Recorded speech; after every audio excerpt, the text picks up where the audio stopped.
Perfecto. Adelante con Patricio, listo. Muchas gracias, Patricio, por encender su cámara. Vamos a iniciar con una pequeña presentación de Patricio que nos acompaña el día de hoy también. Y ingeniero Patricio Chambers, gracias. Él tiene un título de ingeniero civil de la Pontificia Universidad Católica de Ecuador y más de 25 años de experiencia en planificación de proyectos. También obtuvo un título especializado en administración de juntas directivas, una maestría en enseñanza de educación superior y una certificación como experto en filosofías comparadas orientales y occidentales. Durante más de 3 décadas, Patricio ha liderado actividades vinculadas a la protección de las vías fluviales, el medio ambiente, la reforestación y el desarrollo de la capacidad de los ciudadanos preocupados por la gestión ambiental. Patricio ha sido vinculado a Guayabamba Waterkeeper desde sus inicios como una labor de amor de la familia Chambers. En Guayabamba, no sé si lo estoy pronunciando bien, me corrigen por favor, tiene como objetivo eliminar los tramos superiores del río Guayabamba en la contaminación urbana e industrial. Su proyecto actual es la restauración de barrancos. Adelante, ingeniero Patricio Chambers. Muchísimas gracias, Neri. Muchísimas gracias, Delia, y a cada una de las personas que permiten que esto se dé un espacio tan importante. Quería también reconocer la presentación de Liliana, de la doctora Liliana Guerrero, porque la verdad es que me ha resultado altamente reconfortante, yo diría, no sé, motivante, escuchar cómo aquello que a veces uno hace, ¿no? En un país, en América Latina, de pronto constituye una referencia y un punto de partida para acciones posteriores en otras regiones. Y a la final, todos somos uno, y eso es lo importante. Los ríos son del planeta y todos tenemos esa obligación. Así que me ha resultado muy interesante escuchar esta presentación y nuevamente gracias, Liliana, por ello. Me voy a permitir compartir con ustedes la presentación de hoy, de mi lado, porque lo que voy a hacer hoy, en todo este entramado de lo que significa la protección ambiental, el cuidado de los ríos, el cuidado del agua en el planeta, existen muchísimas aristas. Una fundamental es aquella que hemos escuchado de Liliana, porque el tema legal tiene que ser resuelto. Y ese tema legal implica, pues, que las cosas se concretan a través de normativas, ordenanzas, y leyes y constituciones. Y ahí está su fortaleza. Pero también la pregunta es, ¿y quiénes hacen esas leyes? ¿Quiénes cumplen o las incumplen? ¿Dónde estamos nosotros como ciudadanos? ¿Dónde estamos nosotros como agentes activos de una sociedad? Así que me voy a referir a este mismo tema a través de la participación ciudadana y pondré algunos ejemplos que vienen desde nuestra experiencia directa acá en Ecuador. Parto con, bueno, preguntar si es que están viendo ya mi pantalla. ¿Podemos continuar? Magnífico. Sí. Bueno, les cuento que hoy es el Día Mundial de los Animales. Y creo que es una excelente oportunidad para recordar que somos parte de una realidad mucho más amplia y que ellos nos acompañan en todo este proceso de vida y de evolución. Así que, bienvenidos, pues. Hablaremos de la acción ciudadana y sus logros en temas ambientales en el Ecuador. Mi nombre es Patricio Chambers Mejía, soy director de la Asociación Guayabamba Waterkeeper, miembro de Waterkeeper Alliance a nivel internacional. Y lo estoy haciendo dentro de este webinar de reconocimiento de los derechos de la naturaleza, organizado por Tijuana Waterkeeper y también por el Programa Fronterizo de Educación Ambiental. Mi presentación el día de hoy tendrá básicamente 5 puntos. El primero hará referencia a nuestra organización y cómo nuestra organización está vinculada a un colectivo ciudadano con el cual hemos podido alcanzar importantes logros y que tiene como nombre el rescate del río San Pedro. San Pedro es un río muy importante, afluente del río Guayabamba, que tenemos a cargo.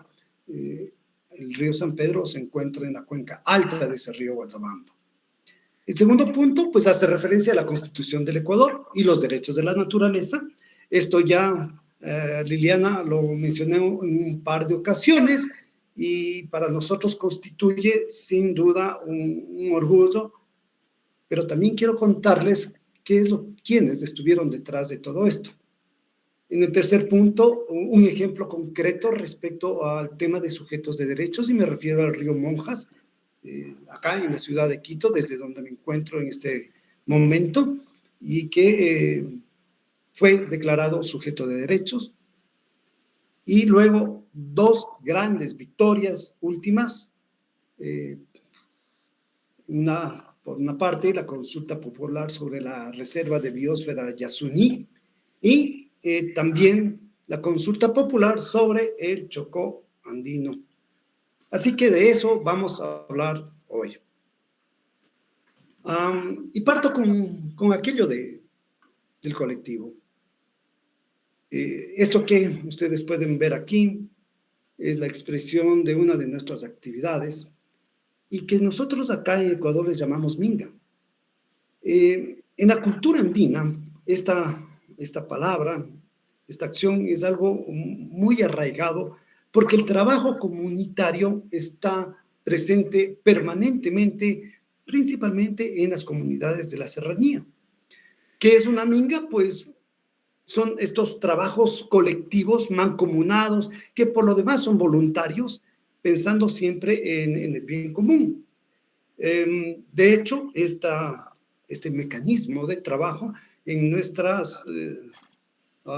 región se la utiliza para hacer la siembra, la cosecha, pero también la construcción de canales de riego e incluso las casas de la comunidad. Todo se hace colectivamente y en comunidad. De ahí que las mingas están en nuestro ADN cultural. Y recogiendo este legado, el colectivo ciudadano Rescate del Río San Pedro utiliza este mecanismo para la limpieza de los ríos. Y venimos trabajando como tal desde noviembre del 2021, en donde también nosotros como Guayabamba Waterkeeper nos incorporamos tomando a cargo la planificación y la ejecución en territorio de estas mingas. De hecho, hemos venido realizando mingas, me parece que justamente, sí, este 24 de septiembre, estamos hablando de hace poquito, fue nuestra 14ª minga, en donde estuvieron 140 voluntarios de todos los sectores, públicos, privados, academia, comunidades, familias, en fin, porque la experiencia de la minga es algo muy importante. Aunque, como también decía Liliana, hay a quienes no les guste, ¿no? Y ahí le tienen a Ratasura, no más basura. Este personaje que nos acompaña en las mingas tiene como sueño ir a vivir en esa isla de plásticos del océano, y cuando se ha percatado que hay gente voluntaria que trabaja en la limpieza de los ríos, pues dice, ups, empieza a haber problemas. En todo caso, quiero comentarles que estas mingas no solo son mingas de limpieza, en realidad es una forma de educación ambiental práctica. Y lo digo porque estamos absolutamente conscientes de que la limpieza de los ríos no puede resolverse a través de las mingas. Pero las mingas tienen una virtud, y es que no es lo mismo hablar de cuidar el planeta, de limpiar los ríos, que meter las manos en el río, no sé, San Pedro, y tener que hacerlo con guantes, con mascarillas, con botas, porque está tremendamente contaminado. Porque si no lo hacemos, nos vamos a enfermar. En el momento en que pasamos a sacar entonces esa basura, que no es otra, sino son botas, son telas, la cantidad de telas y ropa que nosotros sacamos en nuestras mingas equipara en porcentaje la cantidad de plásticos. Y es algo que no se está hablando.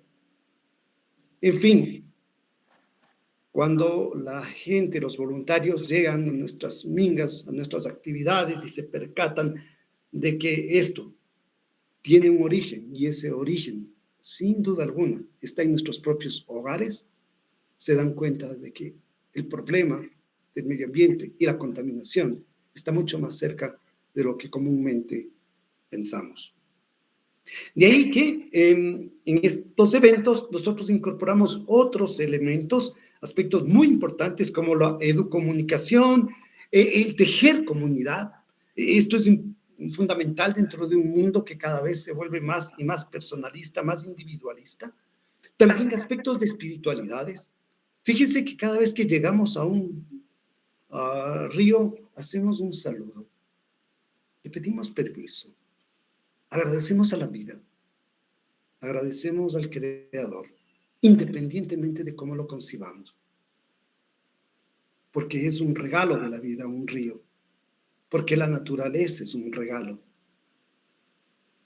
Y la espiritualidad tiene que estar presente.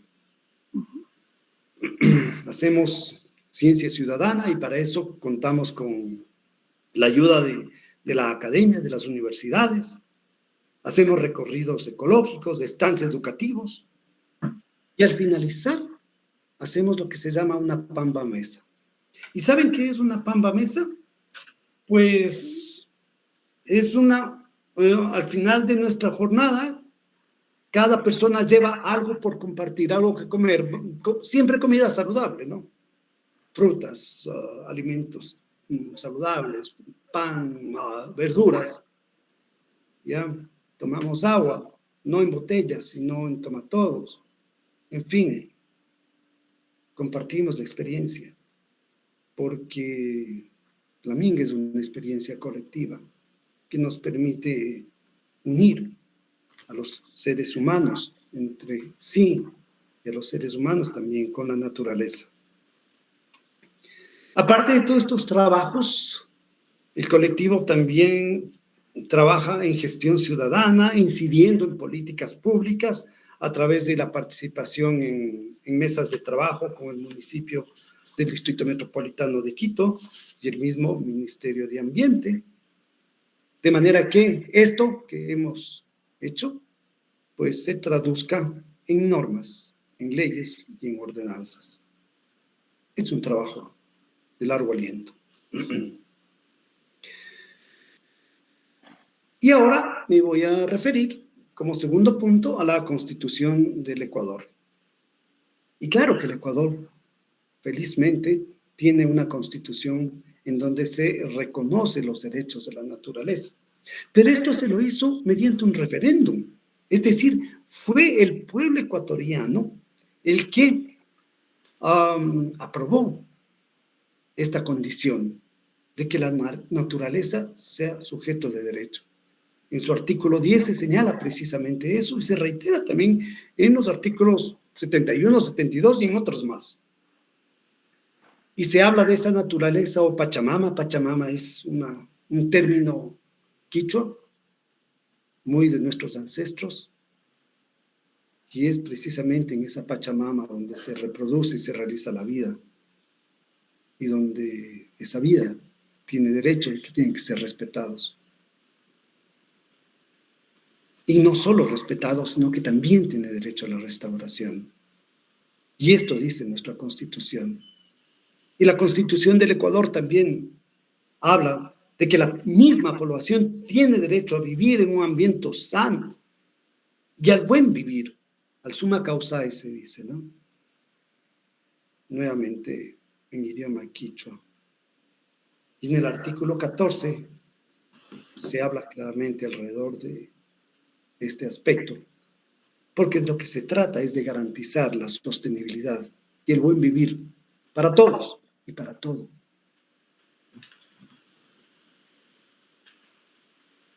y creo que es un tema que todavía en mi mismo país necesita trabajarse y muchísimo. Claro, han habido algunas acciones en ese sentido y quizás una de esas acciones está precisamente en el río Monjas.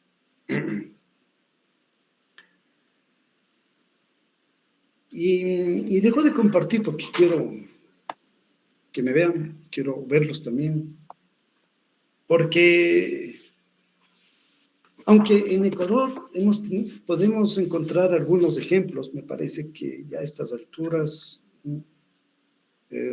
deben ser, escuché, los abogados conocen más de estas cosas, los abogados ambientales, que son como 14, 15 ríos que están en este proceso, pero en realidad también nos ha ocurrido lo que ha relatado Liliana en Colombia, también se han devuelto, digamos, se han echado para atrás estas decisiones. Pero en el caso del río Monjas, nosotros nos encontramos con una acción muy interesante.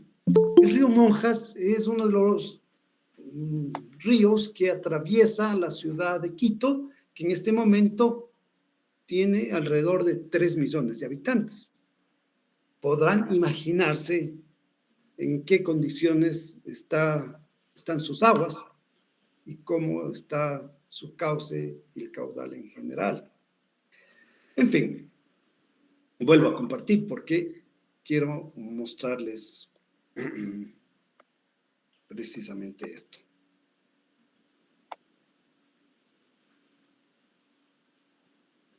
Y resulta que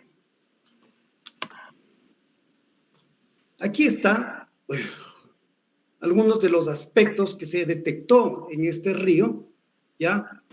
Que en un momento dado, digamos, estaba socavando un puente, había inundaciones, habían rellenos antitécnicos, en general, digamos, áreas de recreación que habían sido ya destruidas, pero por sobre todo,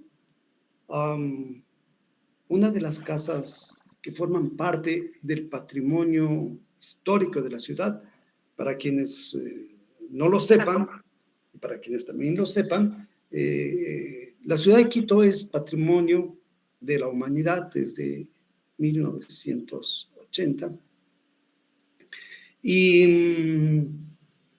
una de estas casas históricas estaba siendo socavada por una de las quebradas del río Monjas, así que este tema subió, pues, internacionalmente a las más altas instancias y el propio municipio se vio en la condición de dar paso. ¿Dar paso a qué? Pues a que un grupo de ciudadanos y organizaciones cívicas como el Cabildo de Quito presentaran este caso ante la Corte Constitucional del Ecuador.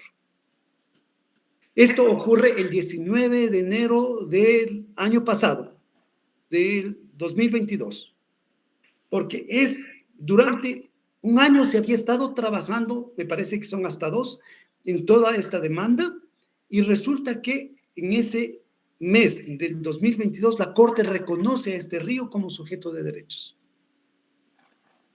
Y enfatiza la obligación del municipio de asegurar la protección de la naturaleza y del derecho del buen vivir en un ambiente sano y ecológicamente equilibrado. Es así como lo redacta, recordando aquello que está en la Constitución del país.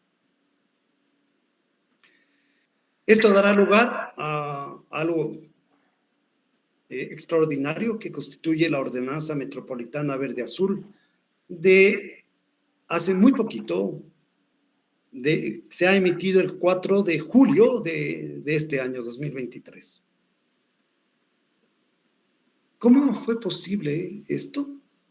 Pues debo decir, es el resultado de una lucha permanente, ¿ya? de personas como ustedes, como yo. En esto estuvo un amigo entrañable que es José Dulbeco, también Ricardo Huitrón, en el Cabildo de Quito, y Maribel Pasquel utilizando el mecanismo de la silla vacía. Maribel es la coordinadora del colectivo Rescate Río San Pedro. Y es que esto de lograr que se reconozcan los ríos como sujetos de derecho son acciones de personas, quizás comunes y corrientes, pero sin duda con sueños extraordinarios. Esta sentencia parte con esta frase que ustedes pueden ver aquí en pantalla. El río Monjas está enfermo, ha perdido su equilibrio ecológico y requiere restauración. Esta sentencia hace que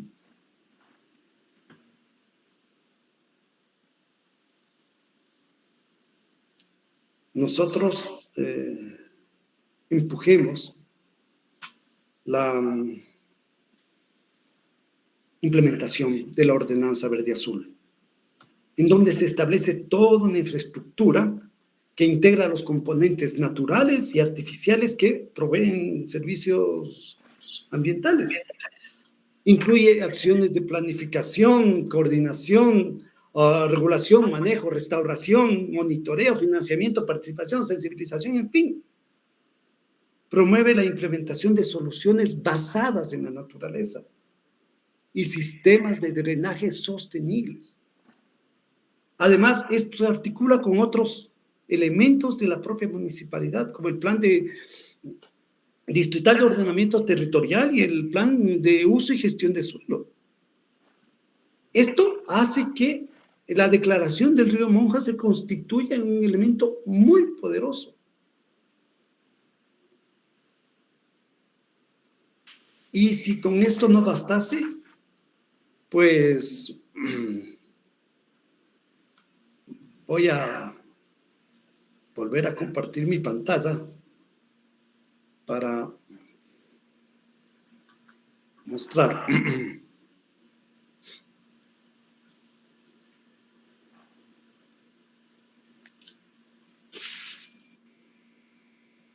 lo que ha ocurrido también en este año.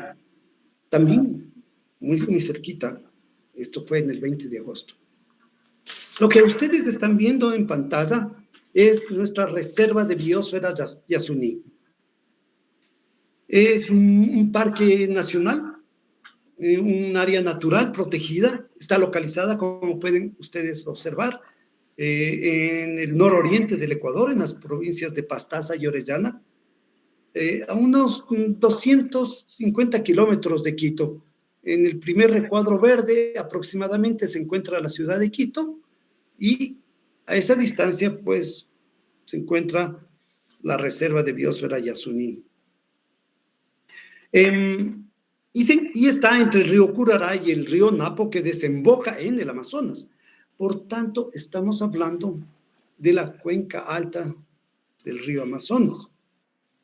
Se trata también de un área protegida, es el área protegida más grande del país, con una superficie aproximada de 10.200 kilómetros, ¿ya? Y fue precisamente designado por la UNESCO como un parque y reserva de biosfera en conjunto con una reserva étnica, Huaorani, ¿ya? En donde se encuentra ubicada esta nación. Tenemos bosques húmedos, especies de árboles en el Yasuní, que en términos de número, o sea, la cantidad de árboles que hay en el Yasuní es superior a los que existen en este rato en Estados Unidos y Canadá, juntos.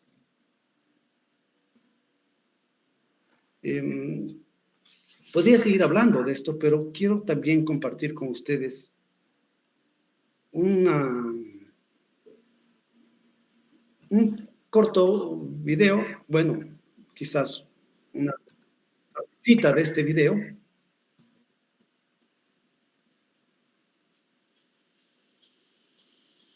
Ahí está el Yasuní. Yo no lo veo. ¿No lo ven? Yo no lo veo. El video no lo veo. Un ratito.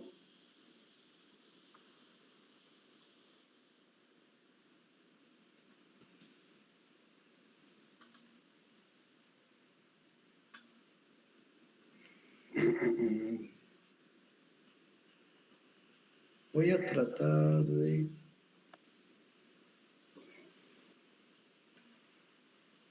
Bueno, ya. Una penita, ¿no? El no ver este video. No hay problema. Pueden encontrarlo, les puedo pasar este link, ¿ya?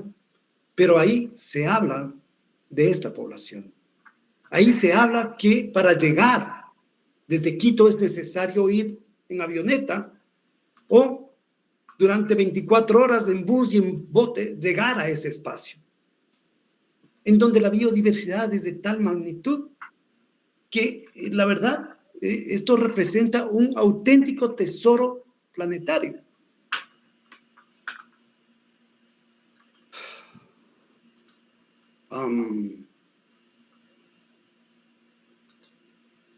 Pero claro, lo están viendo ya mi presentación, ¿verdad?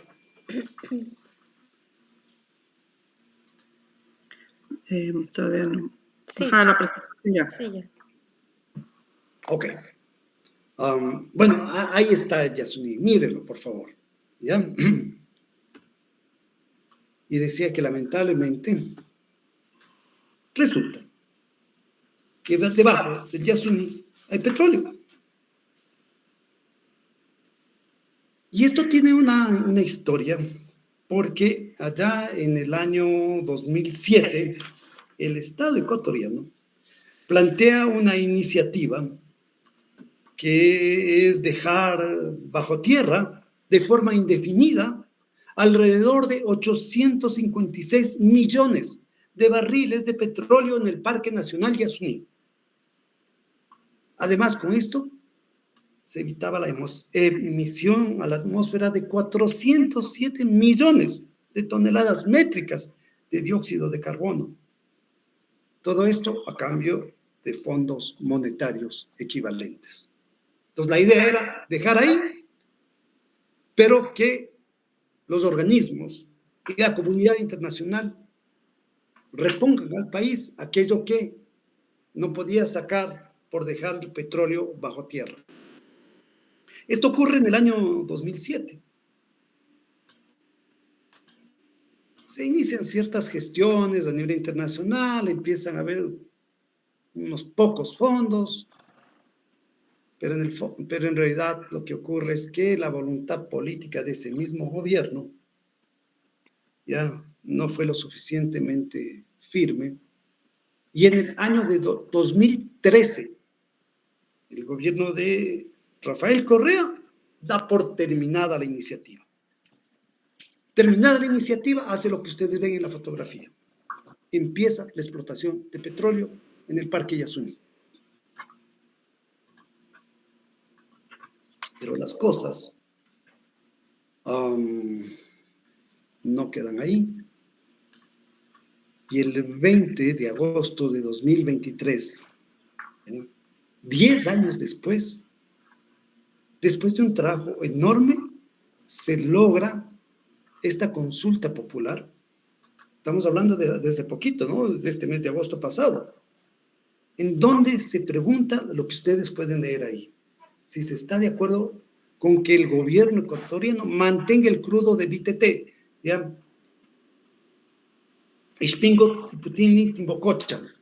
Así se llaman estos tres bloques, conocido como bloque 47, indefinidamente bajo el suelo. Y ahí también tienen la respuesta.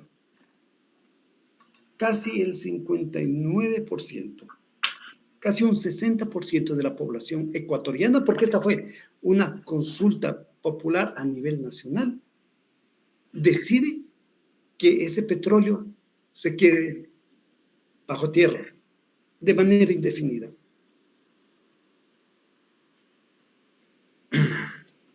Todo este trabajo fue liderado por uno de los colectivos más fuertes, más interesantes, que se llamó Yasunidos. Y pues los Yasunidos, que habían perdido esa esperanza hace 10 años, volvían con fuerzas renovadas a hacer toda una campaña para lograr que la población del Ecuador vote sí al Yasuní. Y por eso ese lunes 21 de agosto, a las 12 del día, hacían una rueda de prensa para celebrar esa victoria histórica en favor del planeta, como lo pone la organización WWF a nivel internacional. Esto es un revuelo a nivel internacional. Esto es un hito inmenso que se recoge en muy diversos medios y que alegra muchísimo a quienes creemos en la naturaleza, en el ser humano, y en que las cosas en este mundo también tienen una medida. No podemos seguir explotando el planeta de la manera que hacemos. No podemos seguir contaminando nuestro propio hábitat, porque lo que estamos contaminando es nuestro hábitat. El planeta seguirá bien, con o sin nosotros. El problema somos nosotros. Y ahí está el valor de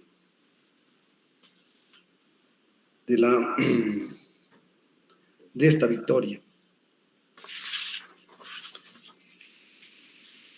El mismo día hay otra consulta popular, pero esta consulta popular es de carácter distrital, justamente en el distrito metropolitano de Quito. Y es en el Chocó andino. Esto queda en la parte nororiente de la capital. Tiene un bosque nublado de 286,000 hectáreas. Mejor les muestro ya. No es esto lo que les quería mostrar, sino esto. Entonces observen que acá, en el mapa, ¿no? Hacia la derecha está el Parque Nacional Yasuní, en el centro aparece Quito, y a 1 hora de Quito está el Chocó andino, que se vincula con el Chocó colombiano también. Bien. Y aquí también ustedes pueden ver algunas de las cifras de la mancomunidad del Chocó andino, ese también tesoro natural que felizmente tenemos. Cuencas hidrográficas, además de bosques protectores y diferentes tipos, en 286,805 hectáreas, donde se encuentran reservas como las de Pululagua y diferentes tipos de mamíferos, como este, que es todo un personaje y es el oso de anteojos, las aves y plantas en muchísima diversidad. Aquí pueden ver también algunas de estas fotografías y yo les sugiero, les recomiendo que googleen y pongan Chocó andino y van a encontrar una maravilla, también un paraíso muy cerquita de Quito, apenas a 1 hora.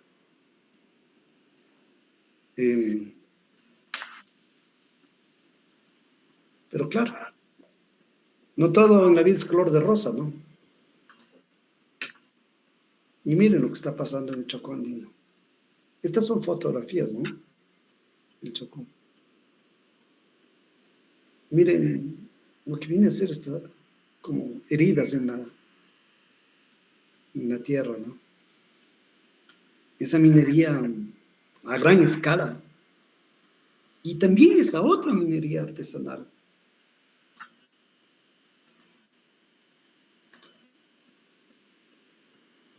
Y esto era necesario defenderlo, porque esa reserva de biosfera, también declarada reserva mundial por parte de la UNESCO, alberga una enorme biodiversidad de flora y fauna, especies como el oso de anteojos, decía, y muchas otras que son casi especialísimas de la zona, donde existen prácticas muy positivas de ecoturismo. ¿Ya?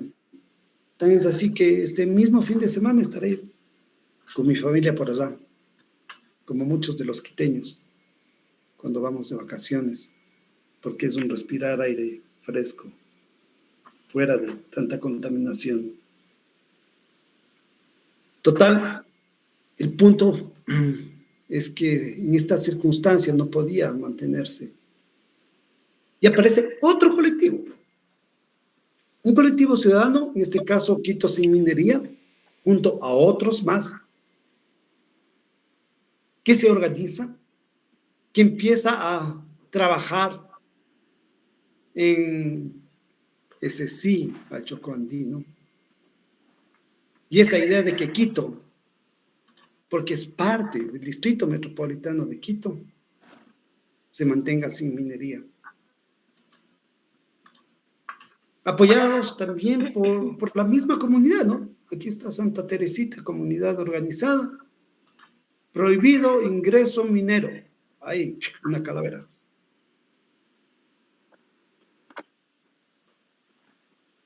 Y ese 20 de agosto de este año, ese sí al Yasuní, ese sí al Chocó andino, armaban una pareja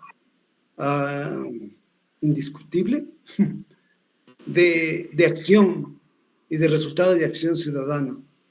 Aquí en esta caricatura que aparece arriba a la izquierda, le dice el oso que te presto mis anteojos para que le digas sí al Chocó andino y sí también al Yasuní. Es que la campaña... Disculpe, Patricio, le voy a interrumpir poquito, perdón. Claro. Sí, nada más para comentar de los tiempos. No sé si ¿cuántas diapositivas le faltan? 0. ¿Cero? Ah, ok, ya. No, Entonces, una más. para comenzar a concluir, por favor. Está bien. Gracias. Ya. Sí, sí, Perdón, estaba controlando estaba el muy tiempo. inspirado, perdón. No hay problema, estaba controlando el tiempo también. Bueno, ahí está. Y había que bailar. Y había que festejar la vida. Y decir gracias a Quito. Porque les cuento que los resultados del Chocó fueron estos. Y cada una de estas preguntas preguntaba si es que la minería metálica en gran escala, en pequeña escala, mediana escala, en fin, se hizo todo lo que suelen hacer, digamos, los políticos y los intereses económicos, pero como pueden ver también un 68% de la población del distrito metropolitano de Quito dijo sí al Chocó andino.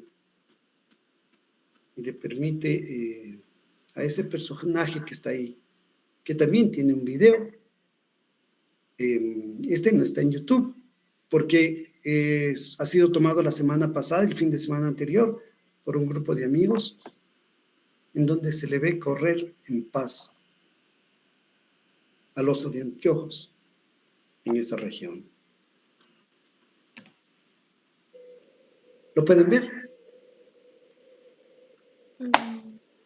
No. Oh, ya.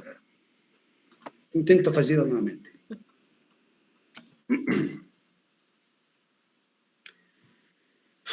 Bueno,